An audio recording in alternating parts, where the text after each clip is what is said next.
Hello guys, today I'm going to show you how you can send fax message from your ZTE Blade A73. So let's start from opening the Play Store, tap on the search bar and look for the fax app. Choose Easy Fax, install it and open.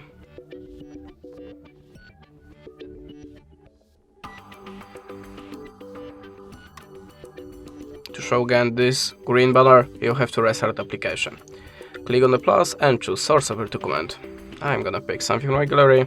Just select your photo and click on the import. Now you can add this as shape to your document or the picture. If you're ready, click on the arrow icon.